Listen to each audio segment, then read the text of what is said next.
अच्छा, आज हम बात करेंगे अस्सलाम वालेकुम। आज हम बात करेंगे डायलेटेड कार्डियोमायोपैथी के बारे में। डायलेटेड कार्डियोमायोपैथी किसको कहते हैं, क्या होती है? इसमें बेसिकली होता ये है कि जो हार्ट के चैम्बर्स हैं वो डायलेट हो जाएंगे। जब हार्ट के चैम्बर्स हो सकता है वेंट्रिकल, राइट वेंट्रिकल डायलेट कर जाए या लेफ्ट वेंट्रिकल डायलेट कर जाए। जब वो डायलेट हो जाते हैं तो वो फिर पंपिंग एक्शन उनका उस तरह से नहीं परफॉर्म होता है जिस तरह से वो नॉर्मली कर रहे होते हैं। उनमें ब्लड को आप ये कह सकते हैं कि पूल हो जाता है। जब ब्लड पूल हो जाएगा तो फिर कॉन्ट्रैक्शन नहीं होगी। तो इसीलिए डायलेटेड कार्डियोमायोपैथी हमें सिस्टोलिक डिसफंक्शन करवाती है। ठीक है, क्या सिस्टल ही नहीं होगी, कॉन्ट्रैक्ट नहीं करेगा, पंपिंग एक्शन उसका फेल हो जाएगा। अच्छा, से काफ़ी सारे कॉजेज़ हैं। सबसे पहला कॉज तो ये है कि ये इडियोपैथिक है, इसका नहीं पता होता कि किस वजह से हो रही है। दूसरा, अगर आपने सबसे पहले दूसरा जो सबसे इंपॉर्टेंट आपने पॉइंट ऑफ व्यू याद रखना एग्जाम के पॉइंट ऑफ व्यू से, वो है वायरल, दैट इज़ कोक्साकी वायरस। कोक्साकी भी वायरस की वजह से होती है, ये हमेशा आपने याद रखना। सबसे इंपॉर्टेंट ये है कि पेशेंट जो है उसको फ्लू हुआ है, फीवर हुआ है, मैलेज हुआ है, उसके बाद पता चला कि उसको मायोकार्डाइटिस हो गया है, या उसका क्या हुआ है कि प्लूरिटिक चेस्ट पेन आना शुरू हो गई है, या चेस्ट पेन के साथ वो कंप्लेन कर रहा है, या वेंट्रिकुलर फेलियर आ गया है, फेटल रिथमियाज हो सकते हैं। तो शुरू वो यही होगा कि वायरल डिजीज़ होगी, उसके बाद ये सब चीज़ें चलेंगी। ठीक है, नेक्स्ट हमारे पास आता है चाइगास डिजीज़। चाइगास डिजीज़ हमारे पास करवाती है ट्राइपेनोसोमा क्रूजियाई, एक प्रोटोजोन होता है वो करवाता है। इसमें काफ़ी सारे फीचर्स होते हैं। वैसे तो ये हमारे पास एसोफेगस की भी डायलिटेशन करवा देता है और कॉलन की भी इनलार्जमेंट करवाता है, लेकिन जब ये हार्ट को इन्वॉल्व करता है तो ये कार्डियोमायोपैथी भी करवाता है। इसका नाम होता है ट्राइपेनोसोमा क्रूजियाई। ठीक हो गया, यही सब कुछ करवा रहा है। बाकी हम बात करते हैं अगर मायोकार्डाइटिस की, तो सिस्टोलिक डिसफंक्शन होगा। सिस्टोलिक डिसफंक्शन में ये है कि अगर किसी जैसे वायरल इन्फेक्शन है तो इन्फ्लेमेशन या इन्फ्लेमेटरी सेल्स ने हार्ट के अंदर जो मिडल लेयर है मायोकार्डियम इसको इन्वॉल्व कर लिया है। जब ये इन्वॉल्व हो जाती है तो कॉन्ट्रैक्शन में जिस तरह से पहले स्मूथली कॉन्ट्रैक्शन हो रही होती है उस तरह से नहीं होगी और पेशेंट क्या चला जाएगा, हार्ट फेलियर में चला जाएगा, क्योंकि पंप नहीं कर रहा ब्लड, आगे सिस्टमिक सर्कुलेशन में ब्लड नहीं जा रहा। अगली बात हम करें तो जेनेटिक कॉजेज़ होते हैं। जेनेटिक कॉजेज़ में हमारे पास आता है ऑटोसोमल डोमिनेंट म्यूटेशन होती है। उसमें दो चीज़ें आती हैं, एक आपके पास डुशेन मस्कुलर डिस्ट्रॉफी होती है और एक होती है बैकर मस्कुलर डिस्ट्रॉफी। दोनों की दोनों हमारे पास एक्स लिंक्ड होती हैं। ठीक है, और म्यूटेशन जब होगी ना साइटोस्केलेटन प्रोटीन में, बेसिकली ये प्रोटीन्स होती हैं जो कि मायोसाइट्स को आपस में उन्होंने बाइंड करके रखा होता है, अरेंज करके रखा होता है। ये इंट्रासेलुलर मैट्रिक्स को कनेक्ट कर रही होती हैं एक्स्ट्रा सेलुलर मैट्रिक्स के साथ। तो ये मायोसाइट्स को एक्स्ट्रा सेलुलर मैट्रिक्स के साथ जो होती हैं इनको कनेक्ट करवाती हैं। जब म्यूटेशन हो जाएगी साइटोस्केलेटन प्रोटीन में तो वो उस तरह से एंकरिंग नहीं रहेगी तो फिर क्या होगा कि मसल डायलेट कर जाएगा, डायलेटेड कार्डियोमायोपैथी की तरफ चला जाएगा। उसके बाद जो चीज़ आती है वो हमारे पास आ जाती है कीमोथेरेपी। कीमोथेरेपी में आ जाता है एंथ्रासाइक्लिन्स में डॉक्सोरूबिसिन और डोनोरूबिसिन, ये दोनों क्या करवाती हैं, कार्डियक टॉक्सिसिटी। इसके सारे कॉजेज़ हैं, कॉजेज़ आपने याद रखने हैं। अगला कॉज आता है हमारे पास अल्कोहल। अल्कोहल कैसे करवाती है, एथेनॉल जो उसमें होता है और उसका एक प्रोडक्ट होता है एसिटाल्डिहाइड, ये दोनों क्या करते हैं, ये कार्डियक कॉन्ट्रैक्टिलिटी को भी इफेक्ट करते हैं। और इसके अलावा जब मायोसाइट्स को डैमेज करते हैं तो फिर वो डायलिटेशन में चला जाता है आस्ता आस्ता और सारे सिस्टोलिक डिसफंक्शन होगा और फिर हार्ट फेलियर हो जाएगा। इसी के साथ हमारे पास अल्कोहल करवा रही होती है विटामिन B1 की डेफिशिएंसी, से थायमिन डेफिशिएंसी भी कहते हैं। विटामिन B1 की डेफिशिएंसी, थायमिन डेफिशिएंसी, दो तरह की चीज़ें करती है। वर्निक-कोर्सकोफ सिंड्रोम करवाती है, एक वेट बेरी करवाती है। जो वर्निक-कोर्सकोफ सिंड्रोम है उसमें तो ये होता है कि पेशेंट की डिसओरिएंटेशन में चला जाता है। जो वेट बेरी है उसमें क्या होगा कि इंटरस्टिशियल एडीमा हो जाएगा और फिर कॉन्ट्रैक्टिलिटी की प्रॉब्लम्स होंगी। कॉन्ट्रैक्टिलिटी की प्रॉब्लम्स क्यों होंगी, क्योंकि एडीमा हो गया है। और उसके बाद क्या करता है कि हार्ट डायलिटेशन में चला जाता है, हार्ट के फाइबर्स डायलेट कर जाते हैं इन रिस्पॉन्स टू अल्कोहल और बाद में कॉन्ट्रैक्टिलिटी की प्रॉब्लम्स आएंगी। अच्छा, अब एक फ़ीचर्स की अगर हम बात करें तो फीचर्स में हमारे पास आता है S3 गैलप। S3 गैलप किस तरह से होगा कि S3 गैलप तब होता है जब वेंट्रिकल्स डायलेट किए हुए हैं और वो ब्लड को आगे पंप नहीं कर पा रहे। तो जब एट्रम से ब्लड आएगा तो ऑलरेडी जो वेंट्रिकल के अंदर ब्लड है वो उसको स्ट्राइक करेगा। तो ऑलरेडी प्रेजेंट ब्लड को जब स्ट्राइक करेगा तो आपके पास S3 गैलप हो जाएगा। ठीक है, ये इसका एक फ़ीचर है। अगर हम कॉजेज़ की बात करें तो कॉजेज़ में एक और चीज़ आती है। अगला कॉज जो आ जाता है हमारे पास वो आती है प्रेगनेंसी। प्रेगनेंसी में कैसे होता है कि प्रेगनेंसी में क्योंकि ब्लड वॉल्यूम आपके पास बहुत ज़्यादा है, जब ब्लड वॉल्यूम ज़्यादा है तो जब बहुत प्रोलॉन्ग पीरियड के ब्लड वॉल्यूम ज़्यादा रहता है तो हार्ट के मसल्स क्या करते हैं, डायलेट होने के चांसेस होते हैं। ये नहीं है कि हर एक में होगा, लेकिन बहुत से केसेस में ऐसा हो सकता है कि पेरीपार्टम पीरियड में कि जैसे ही डिलीवर हो गया है पेशेंट और अब वो पोस्टपार्टम में है या पेरीपार्टम में है तो तब डायलेटेड कार्डियोमायोपैथी हो सकती है। ठीक हो गया। इसके अलावा हमारे पास होती है आयरन। आयरन क्या करती है, आयरन किसी भी सिचुएशन में हो सकती है। जैसे अगर पेशेंट को बहुत ज़्यादा आपने ट्रांसफ्यूज़ कर दिया ब्लड, उसमें भी आयरन जाती है और बॉडी के पास कोई भी मैकेनिज्म नहीं है जिसकी वजह से वो आयरन को बॉडी से एलिमिनेट कर सके। तो उसके पास या तो हमारे पास डाइजेशन वाले जो मैकेनिज्म है, GIT से बिल्कुल थोड़ी सी आयरन एलिमिनेट होती है, वरना और कोई रीज़न ही नहीं है बॉडी के पास इसको एलिमिनेट करने की। तो अगर ट्रांसफ्यूजन है या वैसे आयरन ले रहा है, आयरन ओवरलोड में पेशेंट चला गया है, तो ये दोनों तरह की चीज़ें करवा सकते हैं। ये डायलेटेड भी करवा सकती है और ये रेस्ट्रिक्टेड कार्डियोमायोपैथी भी करवा सकती है। देखें जैसे कि ये हीमोक्रोमेटोसिस है, हीमोक्रोमेटोसिस में क्या होता है कि आयरन ओवरलोड हुआ हुआ है बॉडी के अंदर, तो आयरन डिफरेंट बॉडी के ऑर्गन्स में एक्यूमुलेटेड है, जैसे कि लिवर में एक्यूमुलेटेड है या फिर हार्ट में एक्यूमुलेटेड है। तो आयरन क्या करती है, फ्री रेडिकल्स रिलीज़ करती है। जब फ्री रेडिकल्स रिलीज़ होते हैं तो कार्डिक मायोसाइट्स को डैमेज करते हैं। जब कार्डिक मायोसाइट्स को डैमेज करेंगे तो कॉन्ट्रैक्टिलिटी इफेक्ट हो जाएगी, हो सकता है कि मायोकार्डियम डायलेट कर जाए, हो सकता है कि वो रेस्ट्रिक्शन में चला जाए। तो ये दोनों चीज़ें ये करवा सकती है। अगर आप इसमें इंपॉर्टेंट चीज़ ये कि जो माइक्रोस्कोपी है उस पर प्रूशन ब्लू स्टेन आपको मिलेगा, ठीक है। और आयरन को रिमूव करने के 2 मेथड्स होते हैं, एक या तो आप फ्लेबोटमी करवा सकते हो या फिर आयरन कीलेशन मेथड्स होते हैं, ये दोनों। अच्छा, अब इन्वेस्टिगेशन की बात करें तो हम अल्ट्रासाउंड करवाते हैं। अल्ट्रासाउंड पे हमें क्या नजर आएगा कि जो दोनों चैम्बर्स हैं, चारों के चारों चैम्बर्स जो हैं हार्ट के, वो बहुत ज़्यादा डायलेटेड होंगे। ये आपको अल्ट्रासाउंड पे नजर आएगा। ये राइट एट्रियम है, ये राइट वेंट्रिकल है, ये लेफ्ट एट्रियम है, ये लेफ्ट वेंट्रिकल है। ये तो क्या है कि चारों के चारों चैम्बर्स बहुत ज़्यादा डायलेट हुए हैं डायलेटेशन की वजह से, और सिस्टोलिक डिस्फंक्शन करें। अच्छा, सिस्टोलिक डिस्फंक्शन में फीचर्स की बात करें तो क्योंकि ब्लड आगे पंप नहीं हो रहा, जब ब्लड आगे पंप नहीं हो रहा तो ब्लड पीछे पुल अप हो जा रहा है, ठीक है, सिस्टेमिक और परमानेंट सर्कुलेशन में। तो पेशेंट को कैसे सिम्टम्स आएंगे, डिस्निया और थोपनिया के, सांस नहीं आ रहा, सांस को डायलेटेड हुए सांस ज़्यादा हो जाता है, टांगों में पानी पड़ गया है, ये सारे सिम्टम्स उसको आ सकते हैं। नेक्स्ट हमारा पास जो टॉपिक है वो है रेस्ट्रिक्टिव कार्डियोमायोपैथी, इसको डायस्टोलिक डिस्फंक्शन भी कहते हैं। डायस्टोलिक डिस्फंक्शन का मतलब है कि अब जो हार्ट है उसको मसला आ रहा है फिल होने में। सिस्टोलिक में ये था कि पंप होने में मसला आ रहा था। डायस्टोलिक का मतलब ये है कि हार्ट ने फिल होना था पंप होने से पहले। तो अब इसमें क्या मसला आ रहा है कि पेशेंट का हार्ट जो है वो फिल नहीं हो पा रहा। देखिए, heart has a problem in filling, तो वेंट्रिकल कंप्लाइंस बहुत ज़्यादा कम हो गया। वेंट्रिकल में जो कंप्लाइंस, जो इलास्टिसिटी थी वो कम हो गया। अब हार्ट फिल नहीं हो रहा।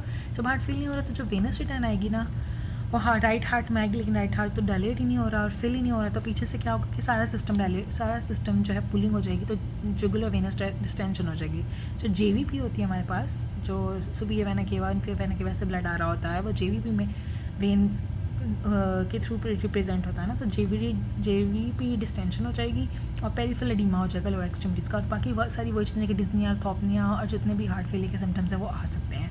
अच्छा, अब यहाँ पे एक फीचर है कुज़मोल्स रेस्पिरेशन का। कुज़मोल्स रेस्पिरेशन क्या होती है कि जब हम डीप इंस्पिरेशन करते हैं तो नेगेटिव इंटरथोरेसिक प्रेशर हो जाता है ताकि लंग्स एक्सपैंड करें, और राइट साइड पे जो हार्ट में वेनस रिटर्न होती है वो ज़्यादा हो जाती है। जब राइट साइड पे वेनस रिटर्न ज़्यादा हो जाएगी तो आगे भी ज़्यादा ब्लड जो है वो लंग्स में जाएगा और ज़्यादा ऑक्सीजन होकर राइट साइड पे, लेफ़्ट साइड पे चला जाएगा। लेकिन इसमें क्या होता है, क्योंकि हार्ट के मसल फाइबर्स बहुत ज़्यादा स्टिफ हुए हैं, वो कंप्लाइंस बिल्कुल नहीं शो कर रहे, तो वो क्या करेंगे, वो डायलेट ही नहीं करेंगे। जब डायलेट नहीं करेंगे तो इंस्पायरेशन में बजाय ये कि वेनस रिटर्न ज़्यादा होती है, वेनस रिटर्न तो आगे जा ही नहीं रही है, तो JVP क्या होगी, डिस्टेंड हो जाएगी। JVP की डिस्टेंशन हमें इसमें नज़र आती है, इसको कहते हैं कुज़मोल्स रेस्पिरेशन के। डीप इंस्पायरेशन पे JVP हमें और ज़्यादा डिस्टेंड हुई हुई नज़र आएगी।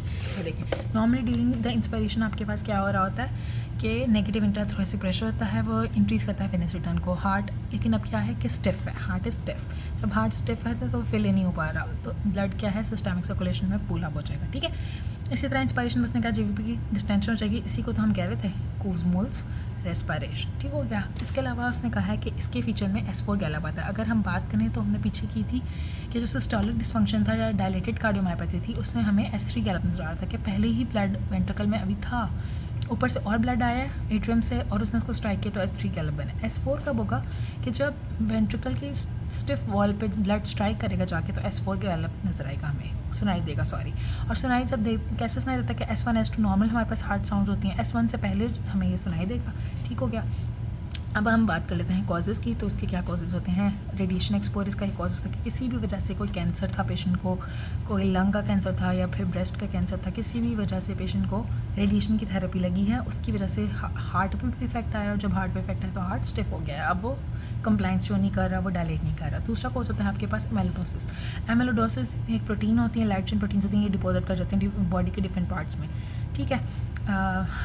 ये वैसे तो किडनी में डिपॉजिट कर सकते हैं, लेकिन अगर हार्ट में डिपॉजिट करेंगी तो ये रेस्ट्रिक्टिव कार्डियोमायोपैथी करवाएंगे। और इसके दो फीचर्स हैं। माइक्रोस्कोपी पे अगर आप देखोगे तो आपको एप्पल ग्रीन बायरेफ्रेंजेंस नजर आएगी under the polarised light, Congo red भी कहते हैं। और एक एच स्टेन पे देखोगे तो नॉर्मल मायोसाइट्स होंगे विद पिंक अमॉर्फस एसेलुलर मटीरियल, ठीक हो गया। तीसरी बात है lysosomal storage disease. Lysosomal storage disease जितनी भी होती है ना, उसमें आप इस तरह से इसको समझ सकते हैं कि जो बॉडी में लाइसोसोम्स है ना, वो जितना भी बॉडी का गार्बेज है उसको निकाल रहे हैं। जब लाइसोसोम किसी भी लाइसोसोम की लाइसोसोमल एंजाइम की डेफिशिएंसी होगी तो वो सारा गार्बेज बॉडी में इकट्ठा होता जाएगा। अब हर्लर, फेब्री और गोचेस डिजीज़ में क्या होता है, गोचेस में क्या होता है, सेरेब्रोसाइड एक्युमुलेट हो जाएंगे लेवल हार्ट के अंदर और वो क्या होंगे, स्टिफ कर देंगे। फेब्रीज में क्या होता है, ग्लाइकोप्रोटीन डिपॉजिट हो जाते हैं और वो हार्ट को स्टिफ कर देते हैं। हर्लर में म्यूकोपॉलीसेकेराइड डिपॉजिट हो जाते हैं जिसकी वजह से वो हार्ट क्या हो गया, स्टिफ हो गया। जब स्टिफ हो गया तो फिर वो अपने फंक्शंस नहीं शो कर रहा।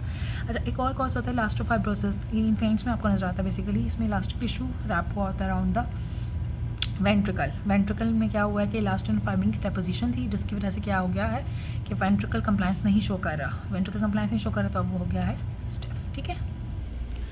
अच्छा, अब यही सारी चीज़ें जो मैंने आपको बताई हैं, ये मैं स्केची की ये एक पिक्चर है, इससे बताने की कोशिश करूँगी। स्केची का फ़ायदा ये होता है कि आपको चीज़ें अच्छी तरह से रिटेन हो जाती हैं। जो नॉर्मल कॉजेज़ होते हैं या कुछ भी होता है जो आपको वैसे मुश्किल होता है, इसकी वजह से आपको ईजिली याद हो जाते हैं। अच्छा, अब इसने इधर आपको शो किया हुआ डायलेटेड कार्डियोमायोपैथी और इधर आपने रेस्ट्रिक्शन शो की हुई है। डायलेटेड में उसने ये दिखाया हुआ है कि ये वाला मायोकार्डियम बहुत ज़्यादा लार्ज हो गया है, ठीक है। और ये सिस्टोलिक, ये वाली बॉटल जो है ना, उन्होंने सिस्टोलिक डिस्फंक्शन को शो किया हुआ है इससे।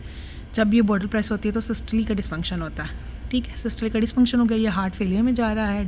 डायलेट होने की वजह से ये पंप नहीं कर पा रहा, तो ये कहाँ जा रहा है, आपके पास हार्ट फेलियर में जा रहा है। इसके अलावा यहाँ पे जो आपको ये बॉटल नज़र आ रही है S3 गैलप को शो कर रही है। अच्छा, अब उसने कॉजेज़ की बात की। सबसे पहले उसने मायोकार्डाइटिस की बात की है। देखिए, ये जो मायोकार्डियम है इसके ऊपर इन्फ्लेमेशन आपको नज़र आ रही होगी।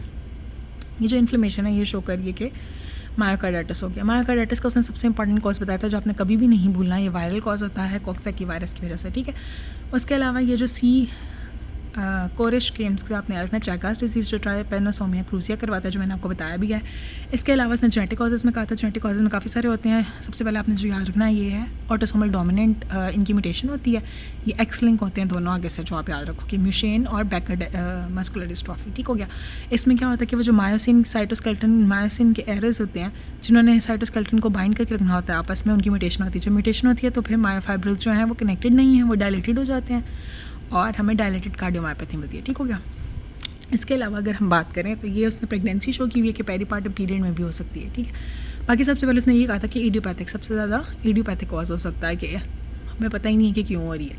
फिर ये अल्कोहल शो किया हुआ है कि अल्कोहल के यूजेज की वजह से पे क्या हो सकता है, हमें कार्डियोमायोपैथी हो सकती है। उसके बाद अगर हम इसकी बात करें तो ये है वेट बेरीज छोटी छोटी शो की हुई है कि जब अल्कोहल का यूजेज होगा तो विटामिन B1 की डेफिशिएंसी होगी। विटामिन B1 की डेफिशिएंसी होगी तो फिर आपके पास वेट बेरी आ सकता है। इसके अलावा कीमोथेरेपी की बात करें तो ये उसने डॉक्सोरूबिसिन को शो करने की कोशिश की। ये ऊपर जो आपको नज़र आ रहा है छोटा सा, अगर मैं दिखा सकूँ तो ये अल्ट्रासाउंड उसने शो करने की कोशिश की कि अल्ट्रासाउंड पर आपको डायलेटेशन मिल रही है वेंट्रिकल्स की, वेंट्रिकल्स की भी और सारे चैम्बर्स की भी। अच्छा, अगर इसकी बात करें, ये जो आपको नेस्ट नज़र आ रहे हैं, नेस्ट में परिंदे भी नज़र आ रहे हैं। इसमें उसने ये शो किया हुआ है कि जैसे ही डायलेटेशन होगी ब्लड पम्प नहीं होगा, स्टेसिस होगा। स्टेसिस की वजह से क्या होगा कि वहाँ पर थ्रोम्बस बनने के चांसेस है, और थ्रोम्बस के बाद अगली चीज़ क्या होती है, एम्बोलस बन के बॉडी के किसी भी पार्ट में जा सकता है, ठीक है। अच्छा, ये अगर मैं आपको बताऊँ कि ये क्या है, ये जो ब्लू कलर का आपको बंदा नज़र आ रहा है ये वाला, ये उसने आयरन डेपोजिशन शो करने की कोशिश की है और एक साइड पे इसका ब्लू है, मतलब ये कि हिस्टोलॉजी पे आपको प्रूशियन ब्लू स्टेन नज़र आता है इसका, ठीक हो गया। अब हम आ जाते हैं इधर से रिस्ट्रिक्टिव कार्डियोमायोपैथी की तरफ। रिस्ट्रिक्टिव में उसने कहा हुआ है कि ये सबसे पहले उसने ये आपको एक फेंस दिखाने की कोशिश की है कि इसमें रेस्ट्रिक्शन हुई है, ठीक है। फिर मैं पहले इसके कॉजेज़ बताती हूँ। कॉजेज़ में से सार्कोइडोसिस का है। सार्कोइडोसिस में क्या होता है, नॉन केजेटिंग ग्रेनुलोमास होते हैं जो कि जब उसको इफेक्ट करते हैं हार्ट को, वैसे तो और भी ऑर्गन्स को इफेक्ट कर सकते हैं, लेकिन जब ये हार्ट को इफेक्ट करते हैं तो ये रेस्ट्रिक्शन करवा देते हैं। इसी तरह फिर उसने यहाँ पे भी आपको पता है आयरन शो करने की कोशिश की है। ये प्रूशियन ब्लू स्टेन है कि iron haemochromatosis is the cause of restrictive cardiomyopathy. ये उसने जो शो करने की कोशिश की एमिलोडोसिस है। एमिलोडोसिस में उसने कहा HE पे आपको नॉर्मल मायोफाइब्रिल्स नजर आएंगे और मायोसाइट्स के दरमियान में आपको एमॉर्फस सेलुलर मटेरियल नजर आएगा जो कि एमिलॉइड डिपॉजिट्स है। और अगर आप इसकी यहाँ पे देखो इसकी फ्रॉग ग्रीन कलर की, तो उसने कहा कोंगो रेड आपको डिपोजिशन नजर आएगी apple green birefringence under the polarised light, ठीक हो गया। अच्छा, इसके अलावा यहाँ पे आपको नज़र आ रहा होगा कि ये उसने रेडिएशन शो करने की कोशिश की कि रेडिएशन की वजह से क्या हो रहा है कि हार्ट किसी भी मसले की वजह से आपने रेडिएशन दिया, रेडिएशन एक्सपोजर से पेशेंट का रेस्ट्रिक्शन में चला गया।